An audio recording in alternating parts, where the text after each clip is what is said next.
Let's be honest, nobody likes thinking about the end. Even people who believe in an afterlife don't necessarily like to discuss the topic very much. It's kind of inevitable though, so you have to have conversations about it at some point.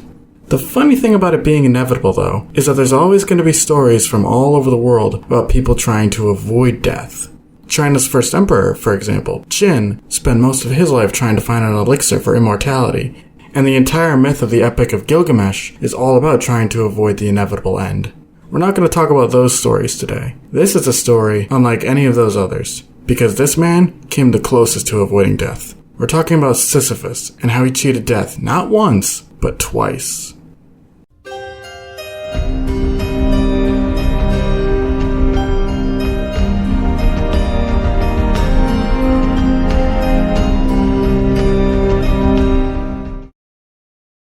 Mythology with Mike is funded entirely through fan contributions from viewers like you.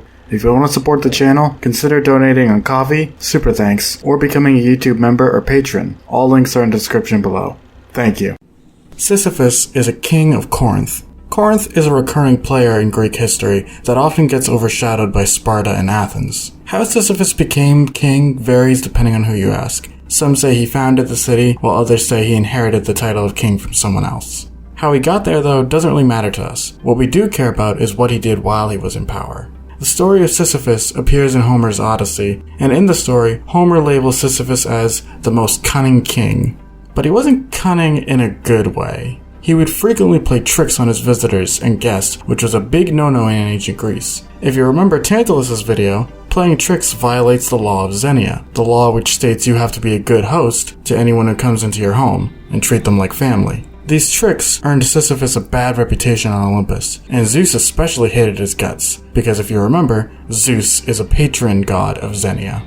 Eventually, Zeus got wicked fed up with Sisyphus' shenanigans, and wanted Hades to send Thanatos, the Greek god of death, to take his soul. Although in some versions, Hades himself goes, but we're going to stick with the Thanatos version. Thanatos came to Sisyphus' home, ready to take him to the underworld, but, through some vague cunning and trickery, Sisyphus grabbed the chains which Thanatos was carrying and bound the god, sealing him away in a trunk. Thanatos was trapped. Because Thanatos was stuck in a trunk, something really important couldn't happen. Nobody could die. At first, for the people, this wasn't so bad, but for the gods, they hated this, because without death, they wouldn't get any sacrifices. And as an added bonus, Ares was especially pissed off that nobody could die because war was not exciting if no one could die, at least in his view. The gods went on a search for Thanatos, and even though it took a little while, they eventually end up at the palace of Sisyphus. He tried to stop them, but the gods freed Thanatos, who then attacked Sisyphus and dragged him to the underworld. For some reason, nobody kept an eye on him though, so Sisyphus was able to use his cunning trickery again, and he had a backup plan. Before dying, Sisyphus told his wife that if he dies, she can't give him a proper funeral, and she needs to throw his lifeless body into the street. Which she did. After getting dragged into the underworld, Sisyphus goes to Hades, and he begs Hades to let him return. Sisyphus told Hades that his wife didn't do a proper funeral, and she just threw his body out in the street. At first, Hades was hesitant to allow this, but Persephone persuaded her husband, and Hades caved, allowing Sisyphus to return to the overworld on the condition that he goes back to the underworld when the funeral was done. Place your bets on what's going to happen now, folks.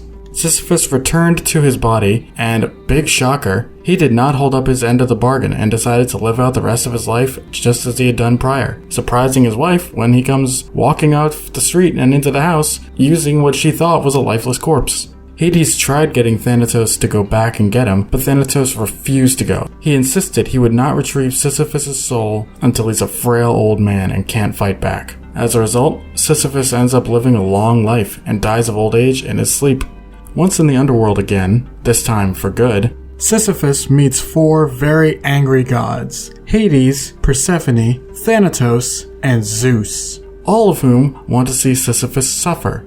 Zeus casts Thanatos into Tartarus, where he is doomed to push a boulder up a hill for all eternity. And the worst part about this curse is that once the boulder reaches the top, it rolls back down the other side of the hill. It's a pointless task to symbolize how pointless it was to try and avoid his own death in life. As I mentioned at the beginning of the video, Sisyphus isn't the only person to try and avoid death, but I do think he's the most successful. He managed to trap death in a box, and then trick the ruler of the underworld into letting him leave so that he could continue living. He cheated death, not once, but twice. Homer says Sisyphus is clever, but I gotta say, pissing off the deities of the afterlife doesn't seem like a very smart idea to me. Cause, you'll be dealing with them for most of eternity. I'd say it'd be wiser to get on their good sides. Honestly, I'd say the last gods you should be pissing off are the gods of the afterlife. But that's just me. Anyway, thank you for watching. Leave a like if you enjoyed and subscribe if you want to see more. I have a Discord where I post memes and share what I'm working on, and I have several methods of supporting me which you can find below. So until next time, have a good one.